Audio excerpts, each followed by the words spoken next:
It's my pleasure to welcome you once again in this channel. In my last video, I have discussed the study article number 39 in the Watchtower magazine of the Jehovah's Witnesses, wherein I have clearly shown that what they are teaching to their members is very contradictory, even in that very same article. So for this video, it is appropriate for us to discuss the following article, which is study number 40 for this year, entitled Bringing the Many to Righteousness. For that particular study article, the governing body of the Jehovah's Witnesses has chosen song number 151 entitled He Will Call.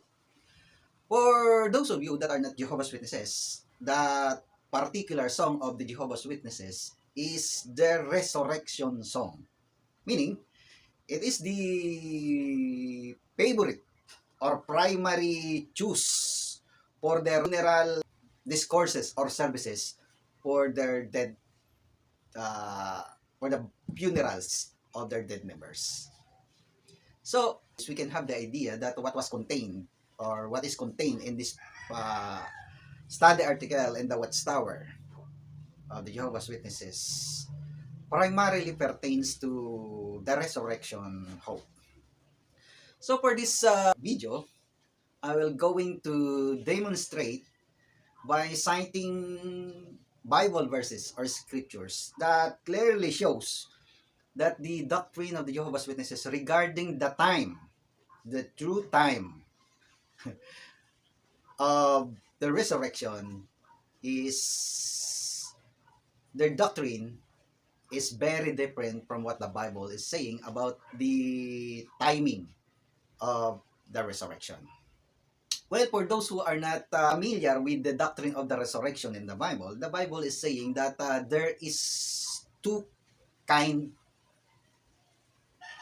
of resurrections. That is the first resurrection and the general resurrection of mankind.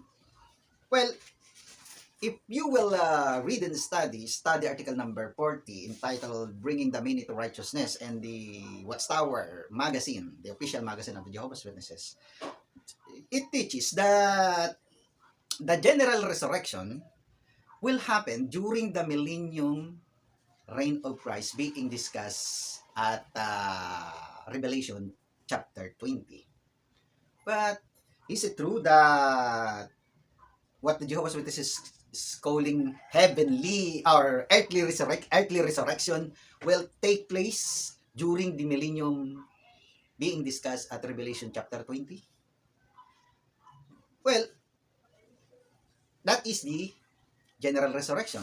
And how about the first resurrection? Because Revelation chapter 20 verses 4 and 6 is mentioning a first resurrection. When will it take place? Well, if we will going to open up our copies of the Bible at Thessalonians chapter 4, 1 Thessalonians chapter 4, verses 15 to 17, it is very clear from these verses, 1 Thessalonians chapter 4, verses 15 to 17, that the first resurrection of Christians, or those who followed and obeyed Christ, will take place during the time that He will arrive in His second coming on this earth.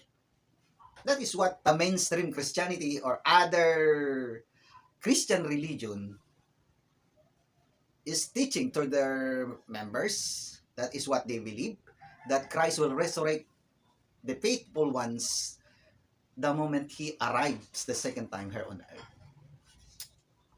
But the Jehovah's Witnesses is very unique in this matter, because what they believe is that the ruling class, the leadership of the Jehovah's Witnesses, which passes away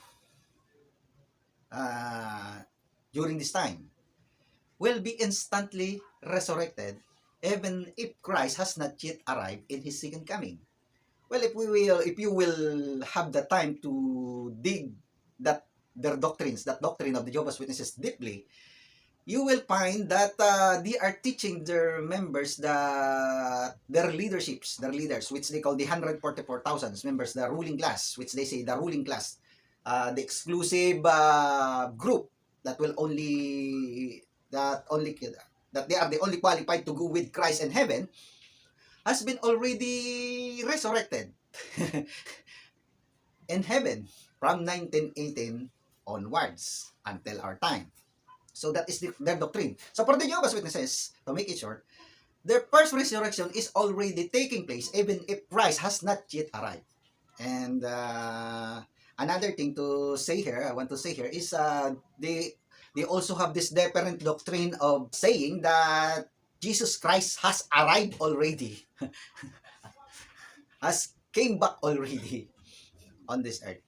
Though they say that it is in an invisible manner.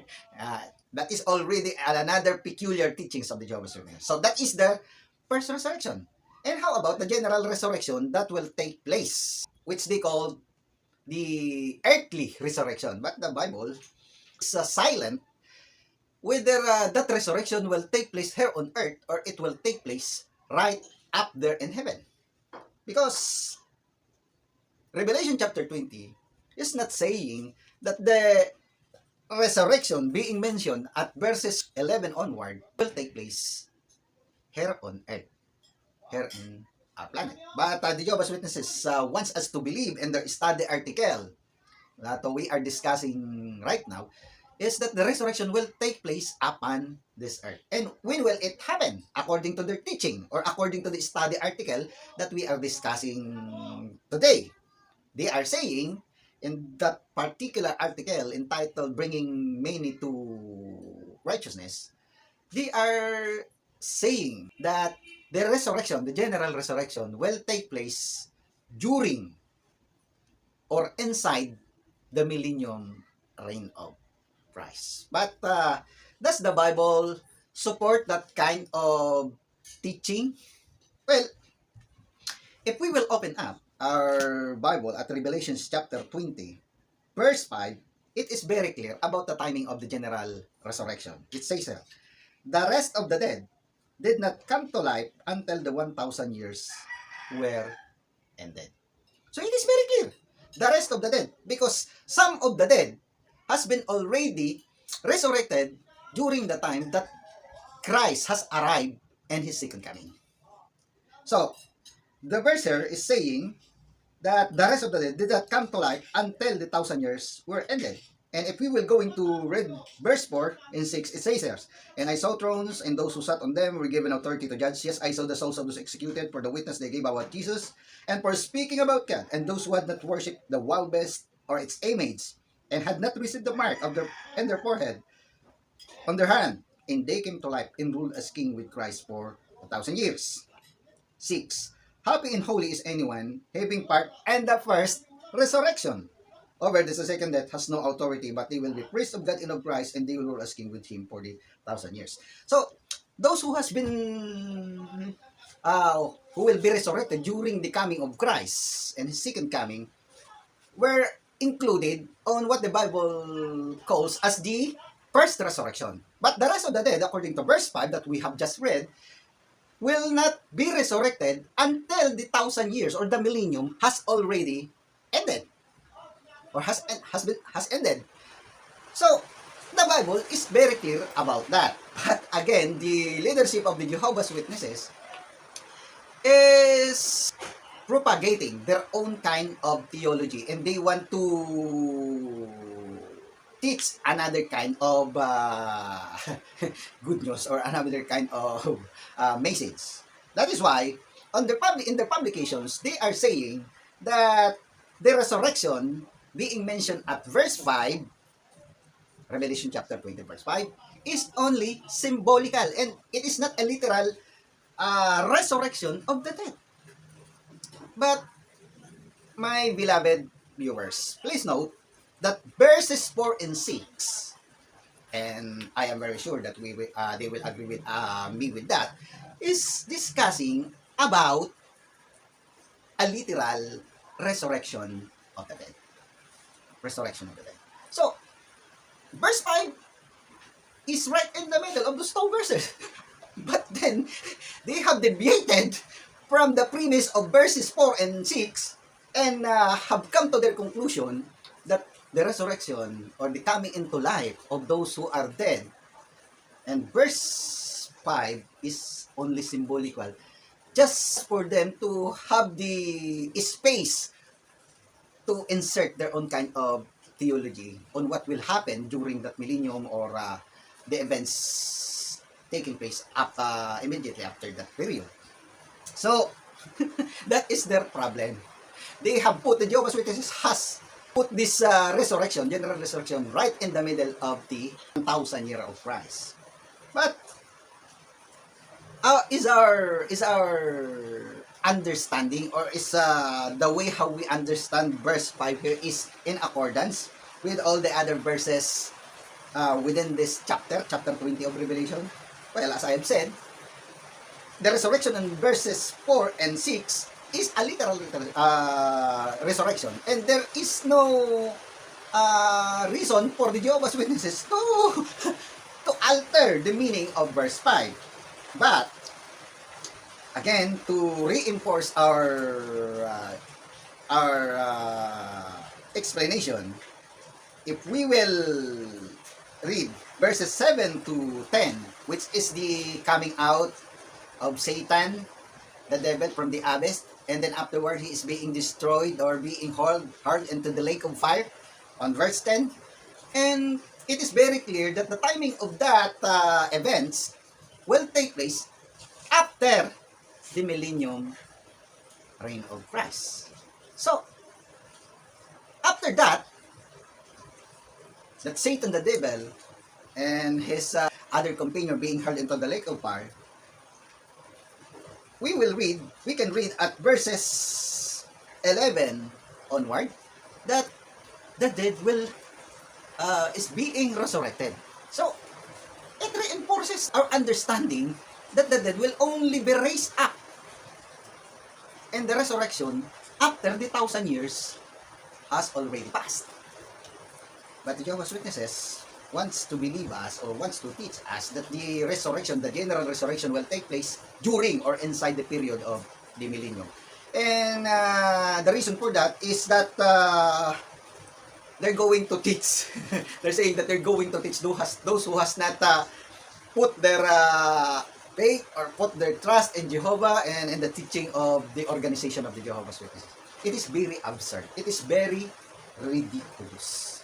Another thing that I want to bring up here is the aspect that they are teaching that Satan is indispensable and the eternal purpose of God to bring mankind into perfection, and thus upholding or vindicating his name or his sovereignty.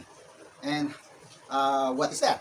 Or how is that? Well, they are teaching in this article that Satan will be let loose or let loose from the abyss, from his prison, to become the final test to the perfected humans that has been resurrected and being teach throughout the millennium. But as we have seen, it is not true. So, Satan, according to the teaching of the Jehovah's Witnesses, is indispensable. His rule is indispensable for the vindication of Jehovah's sovereignty and Jehovah's vindication of Jehovah's name. So, that is not the way Revelation chapter 20, or the sequence in the chapter, is saying about this topic. Because if we will go back to the verses of Revelation chapter 20, it is clear that the dead will be raised up to life after Satan has already been hurled into the lake of fire.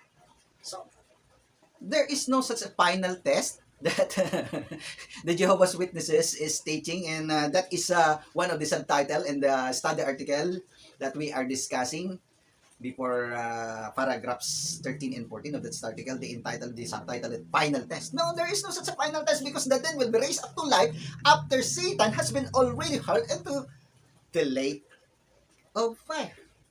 So, again, the timing and the sequence of the events being revealed in Revelation chapter 20 is very different from the timing and the sequences of events the Jehovah's Witnesses is teaching to their members. So, what can we say then? It is very clear that what they are teaching is not the truth. So, if we will let our lives be governed and be affected by what the leadership of the Jehovah's Witnesses or the governing body, as they call it, affects our lives, then we are just letting ourselves be guided by lies. And what can we expect? It will not do us any good. It will be detrimental, and it is, I am very sure that it will diminish our joy, and our opportunity will be lost if we will believe this kind of lies from this religion.